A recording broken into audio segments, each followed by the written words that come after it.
fresh look at a really foundational text for many, Reflections on the Life of the Spirit, specifically Book One from the Ruhi Institute. That's right. And our mission, well, it isn't just to skim the surface. We want to really dig into those impactful insights, the nuggets that deepen your understanding, maybe even shift how you think about spiritual growth and the soul's journey. Exactly. And this book, it's the starting point, really, for a whole series of courses from the Ruhi Institute. They're designed to help people, youth, and adults build their ability to serve their community. Serves their communities, yeah. Book One sets that crucial groundwork for everything else, like training for children's class teachers, junior youth animators. Mm-hmm. It all builds from here. And there's this really interesting twofold purpose they talk about, isn't there? It's about your own individual spiritual path, of course, but also about equipping you to actually contribute, to make a difference in the community. Precisely. Yeah. It's a very holistic view. Individual growth and community betterment, hand in hand. So for today's deep dive, we're zeroing in on three main areas. First, how this text helps us really engage with sacred writings. Then, the nature of prayer. And finally, the Bahá'í view on life, death, and the soul. Sounds like a plan. Okay, let's start with that first one. Engaging with sacred writings. It's obviously not just about, reading the words on the page. What's the real goal here? Well, the first part of Book One, understanding the Bahá'í writings, its core aim is really to deepen our capacity for daily reflection, to genuinely engage with these texts. Engage. So the insight isn't just about knowing what the text says, but letting it transform you. It's about building a habit, a consistent deep dive that actually starts to reshape your inner world, make that wisdom active in your life. Active, yeah, not just sitting there. So it's more absorption than just like information gathering. Exactly. And the source often mentions doing this in groups, in study circles. How does that help? Oh, hugely. It's often done with friends, creating the supportive learning space. The facilitator, they call them a teacher sometimes, but they're really more of a guide. Not a lecturer. No, not at all. They encourage everyone to participate, to explore together. And that collective thinking, it brings out different angles, richer meanings you might miss on your own. Makes sense. Okay, so when the book presents specific Bahá'í writings about how we should act, what are some key principles that jump out? Well, there are several big ones. First, this strong emphasis on deeds over words. Ah, yes. The quote is something like, "Leave deeds, not words, to distinguish you." Basically, your actions are what truly count, what give you honor, not just saying the right things. Actions speak louder. Pretty much. Yeah. Then there's taking responsibility, being called each day to actively work towards what you're meant to achieve spiritually. Okay. And truthfulness and purity. Our words need to be pure, our actions holy. That's linked directly to spiritual growth, to ascent. And maybe less explicit, but definitely there, is a warning against hypocrisy. When your words and deeds don't match up, that creates disunity, big time. And besides the positive guidance, it also warns against certain negative things, right?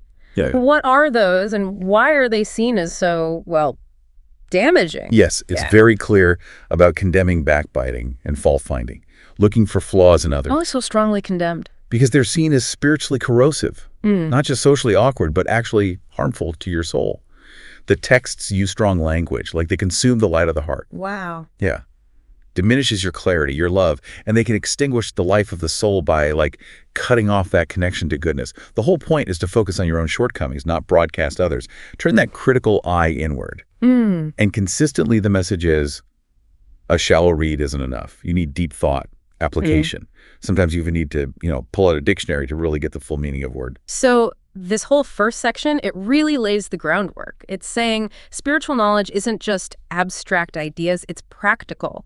It's meant to be the foundation for how you live every day. Absolutely. It's about transformation through understanding and action. Okay, moving from understanding texts, it feels like a natural flow into prayer. How does this book help us understand prayer's role, especially in this idea of a path of service? Prayer is presented as, absolutely central to spiritual growth.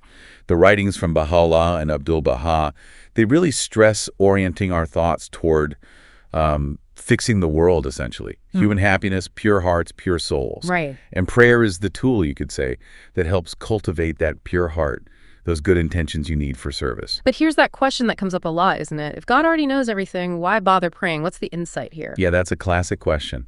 And Abdul-Baha gives a really beautiful answer. He explains, prayer isn't about informing God.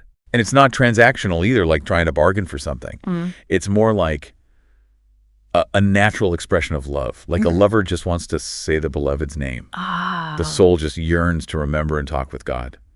So the insight is, prayer isn't really for God's benefit, it's for ours.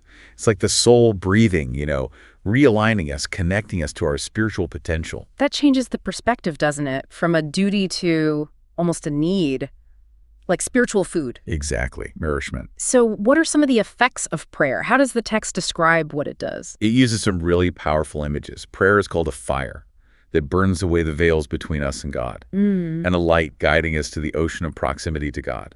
It's also like a fountain of living water that brings our souls to life. Wow, vivid language. Very. And the effects. Things like spiritual calm, real happiness, deeper connection, wisdom. It leads to big inner shifts. And it opens the door for divine confirmations for blessings. What are those confirmations and blessings? Well, they can manifest in different ways.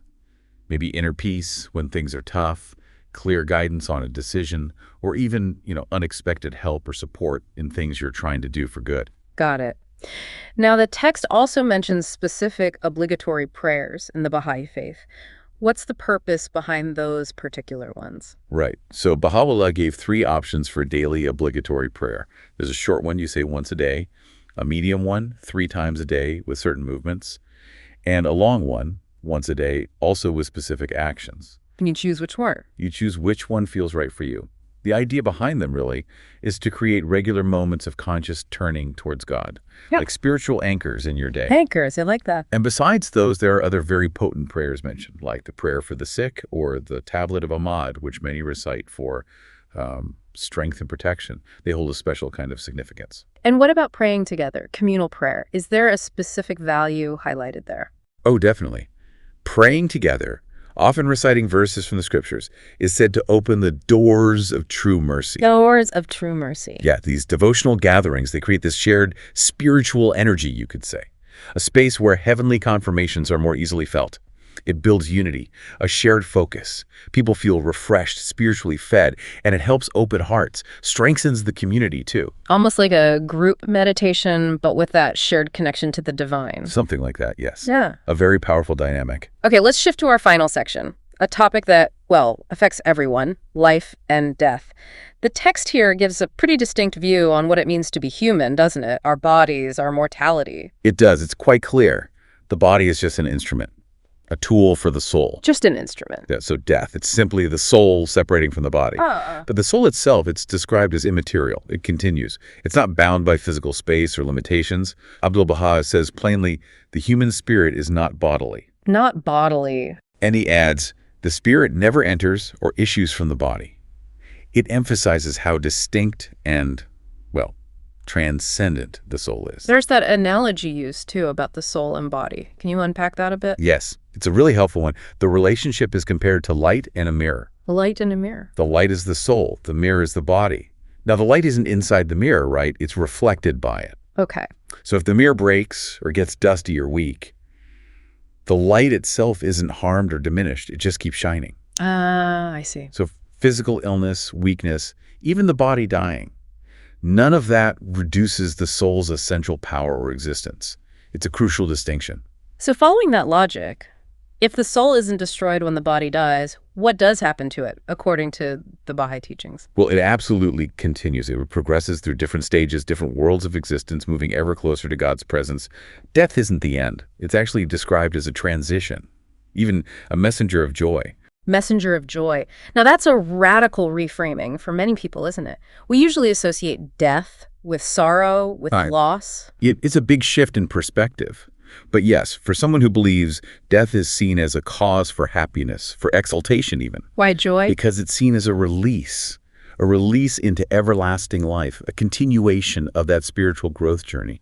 It reflects God's power, his sovereignty. The soul keeps developing, reflecting God's qualities, progressing in ways that are, frankly, beyond the comprehension of mortals, as the writings say. Beyond our comprehension. It's an unleashing, you see, not a shutdown. And it really underlines that our spiritual existence is eternal. So pulling it all together, it sounds like our life here on Earth isn't the main event, in a way. It's more like preparation. Precisely. That's exactly it. The whole purpose of this physical life is to develop the soul's potential, its virtues, its capacities, in preparation for its ongoing journey in the spiritual worlds after death. So we shouldn't fear it. We're encouraged not to fear it, but to see it as a necessary, even joyful step into a greater reality, where the real adventure continues. Wow.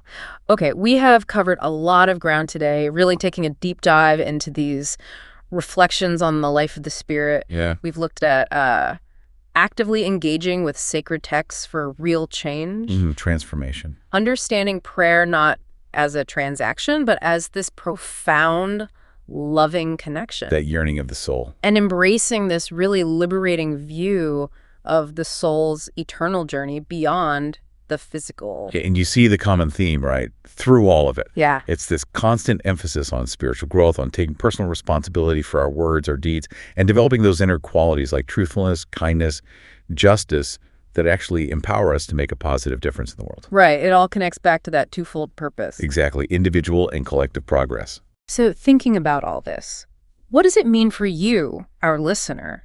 Maybe as you go forward, consider.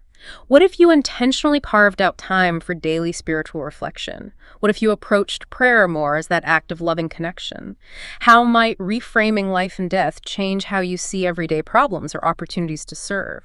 Think about how these insights might not just shift your understanding, but maybe your whole approach to being informed, engaged, and really just living life as this unfolding spiritual journey.